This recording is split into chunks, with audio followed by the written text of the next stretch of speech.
Welcome to the channel. In this video I want to do a review of the SaltDogg spreader that we have in our 2019 F250. We have the 1 yard SaltDogg, and I want to do a quick review on this spreader.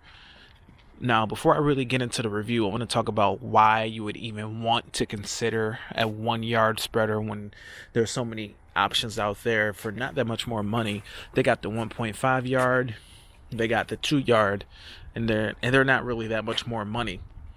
The 1.5 yard is just a little bit more, and you get a good amount more capacity than you will with the 1 yard.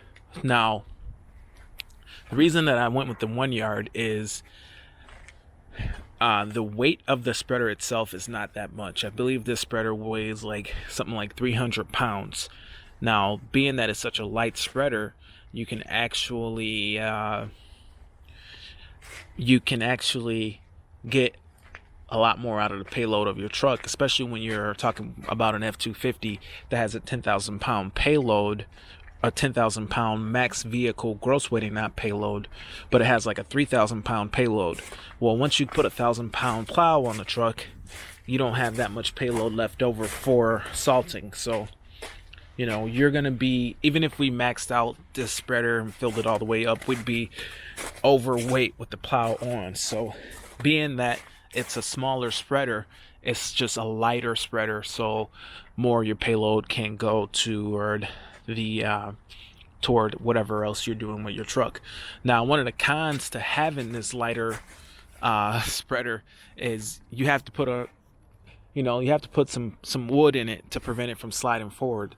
Whereas when you have a 2 yard spreader or some of the bigger spreaders, they go all the way forward toward the front of your bed, so you don't need to brace it. This needs to be braced, so when you're hitting piles of snow, your weight of your spreader, it could be 2,000 pounds, isn't hitting your latches. This, I guess they figure this wouldn't hold 2,000 pounds if you're just coming to a complete stop. If you ever get into a little, if you ever got into any kind of accident, a small, big accident, whatever, that weight will want to keep going, so they want it braced. So when I braced mine, I just attached wood here to keep it from sliding out, if it ever had a failure of a strap, which is not likely. But anyway, I want to talk about the spreader and my thoughts on it now that I've used it, put a couple tons of salt through it.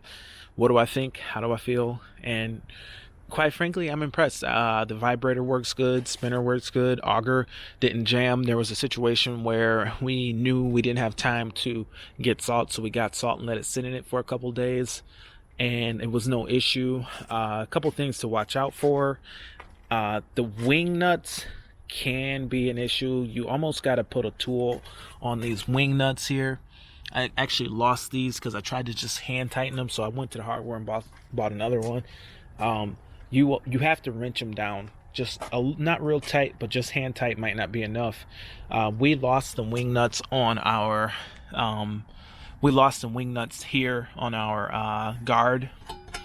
We almost lost our guard, but we lost one of the wing nuts, and it was just hanging on, so I had to take it off so I wouldn't lose the whole guard. But we went ahead and just got locking bolts for the locking nuts for that, so we wouldn't have that issue. But yeah, you really need to actually put a wrench on it, maybe just like a pair of pliers or something. Just give it a little turn past what you can do with your hands, because it's just not, you're not going to get it tight enough. There's a little gate in here that you pull to keep it closed. We had no problems. We just have to oil that. I kind of figured out that you want to oil that up before you really, if you're going to close that. I don't think you need to close it, but if you're going to close it, I did because I had salt in it for a while. And if you close that, you want to go ahead and oil that door so that it will slide for you. It can be a little bit hard if it's not oiled. It might be hard to open, and it might be cold out or whatever you're trying to open it. Like I said, I don't think you need to close it, but if you are going to use it, try to spray a little fluid film or something in there, up around there before you kind of let it sit and it gets real cold and won't open up. It was jammed up on me for a minute, and I had to kind of tap it a little with a small hammer just to get it to open. But other than that, it's been good. It handled some pretty wet, heavy salt, no issues. It handled some dry salt, no issues. I put a couple bags through it. That obviously came out really good. The controller, it doesn't have a blast function or feature or anything, but it has a, I don't know if it's locked. It might be locked. Nope, not locked. It has, we actually put ours here on the seat, and it works out real good. Somebody commented and said that I'm gonna somehow hit myself getting in. I'm not having any problems like that.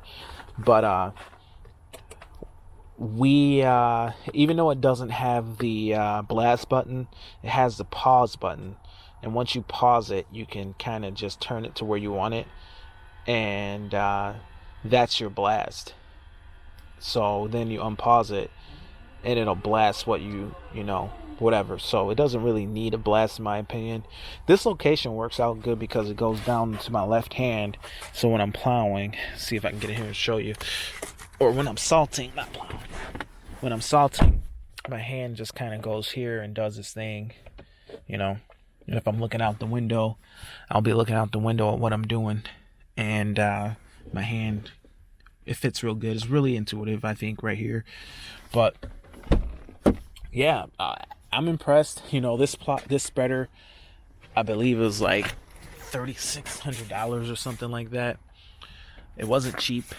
But your Western spreaders, I really liked how the Western had a really nice controller, and a way less bulky controller, way more sleek of a controller.